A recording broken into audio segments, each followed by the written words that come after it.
बिहार में इस साल नवंबर में विधानसभा का चुनाव होना है, लेकिन इस बीच राजनीतिक पार्टियों के वादों या फिर राज्य के विकास को लेकर चर्चा न होकर चर्चा चुनाव आयोग पर हो रहा है। चुनाव आयोग किसका है किसका नहीं है, इन दिनों बिहार में ये बड़ा मुद्दा हो गया है। और हो भी क्यों ना, जब चुनाव आयोग के एक फैसले से करीब 35 लाख लोगों के नाम वोटर लिस्ट से कट जाए तो होना ही है। अब सभी पार्टियां इस बात को लेकर परेशान हैं। चुनाव आयोग के SIR यानी स्पेशल इंटेंसिव रिवीजन के दौरान कौन सी पार्टी को ज़्यादा नुकसान हो रहा है। पहले तो सिर्फ विपक्ष ही हंगामा कर रहा था, लेकिन जिस तरह के आंकड़े सामने आ रहे हैं वो आंकड़े अब बीजेपी को भी परेशान कर रहे हैं। सबसे बड़ा सवाल अब ये है कि 35 लाख लोगों को वोटर लिस्ट से बाहर करने का आंकड़ा आया कहां से और इससे किस पार्टी को ज़्यादा नुकसान हो सकता है। तो आइए जानते हैं इस रिपोर्ट में इन्हीं सभी सवालों के जवाब। नमस्कार, मेरा नाम है प्रमोद और आप देख रहे हैं जनसत्ता। 35 लाख लोगों का वोटर लिस्ट से हटेगा नाम। चुनाव आयोग के हवाले से हिंदुस्तान टाइम्स की रिपोर्ट में दावा किया गया है कि बिहार से अब तक जो जानकारियां एकत्रित की गई हैं उसके मुताबिक करीब 35 लाख मतदाताओं के नाम सूची से बाहर हो जाएंगे। अभी इस प्रक्रिया के पूरा होने में करीब 11 दिन का समय बचा हुआ है।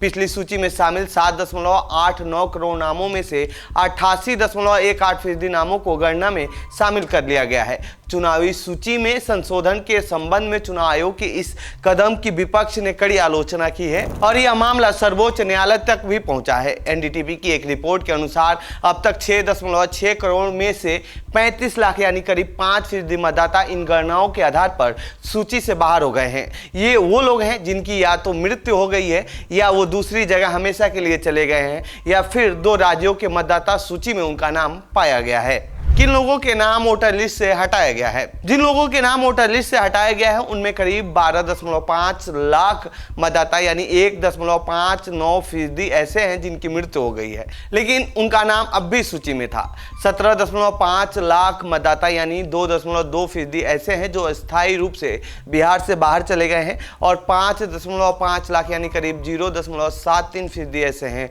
जो 2 जगहों पर पंजीकृत पाए गए हैं। आयोग के मुताबिक अब केवल 11.82% मतदाता ही अपने भरे हुए EF जमा करने के लिए बचे हैं और उनमें से कई ने आने वाले दिनों में दस्तावेजों के साथ अपने फॉर्म जमा करने के लिए समय मांगा है। चुनाव आयोग के इस आंकड़े पर तेजस्वी ने क्या कुछ कहा है, सुनिए। एक इंटरेस्टिंग डेटा हम आप लोगों को देना चाहेंगे। हमारे बिहार में वोटर्स टोटल जो थे 7 करोड़ 90 लाख। अगर हम अज्यूम करते हैं कि 1% भी अगर हमारा वोटर छूट जाए और डॉक्यूमेंट ना दे पाए, सत्यापित ना हो पाए, तो क्या फ़र्क पड़ेगा। 1% अगर आप निकालिएगा 7 करोड़ 90 लाख का, तो टोटल 243 सीट्स में ये बन जाते हैं 7,90,000 वोटर्स।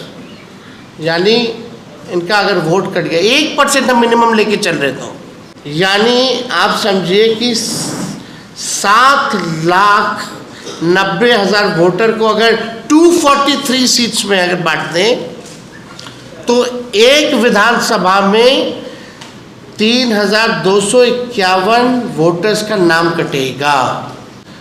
टोटल बूथ वाइज अगर हम कहें, यानी बिहार में टोटल बूथ थे 77,895,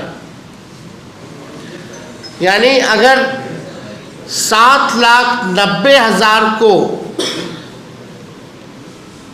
एवरेज अगर 10 वोट कम करें तो 10 वोटर आपको लगेंगे कि बहुत कम है। हर बूथ पे 10 वोटर बहुत कम है, नाम का कटा। लेकिन पूरे विधानसभा में लगभग 320 बूथ जो है मिनिमम होते हैं। अगर 320 बूथ से अगर हम लोग जोड़ेंगे 10 वोटर, यानी हर बूथ पे 10 वोटर का नाम कट गया, टोटल 320 बूथ का, तो ये संख्या हो जाती है 3200। ये वही है, गरीब लोग हैं जिनका वोटर लिस्ट से बाहर जाएगा, जो कमाने बाहर गया है, जो वापस नहीं आ पाएगा। सुप्रीम कोर्ट पहुंचा था ये पूरा मामला। चुनाव आयोग के इस नोटिफिकेशन के खिलाफ विपक्षी पार्टियों ने सुप्रीम कोर्ट का रुख किया था। इस मामले पर सुनवाई करते हुए सुप्रीम कोर्ट ने आधार कार्ड को वरीयता देने की बात कही थी, लेकिन आयोग की इस प्रक्रिया पर सुप्रीम कोर्ट ने रोक लगाने से इनकार कर दिया था। अब इस मामले पर 28 जुलाई को सुप्रीम कोर्ट में दूसरी सुनवाई होनी है। हालांकि पहले चुनाव आयोग ने आधार कार्ड को वोटर लिस्ट वेरिफिकेशन से बाहर रखा था। कोर्ट के फैसले के बाद इसे मान्य कर लिया गया, जिससे काफी लोगों को अब मदद मिली है। तो वहीं विपक्ष का आरोप है कि बीजेपी की मोदी सरकार जानबूझकर ऐसा कर रही है ताकि उसे चुनाव में इसका फायदा हो। कुछ नेताओं ने यह भी दावा किया है कि बीजेपी एक खास वर्ग का नाम हटाना चाहती है, जिसकी वजह से यह प्रक्रिया शुरू की गई है। फिलहाल इस रिपोर्ट में इतना ही। इस पर और कुछ अपडेट आता है तो हम आपको जरूर बताएंगे। बाकी देश दुनिया की खबरों के लिए बने रहिए हमारे साथ। धन्यवाद।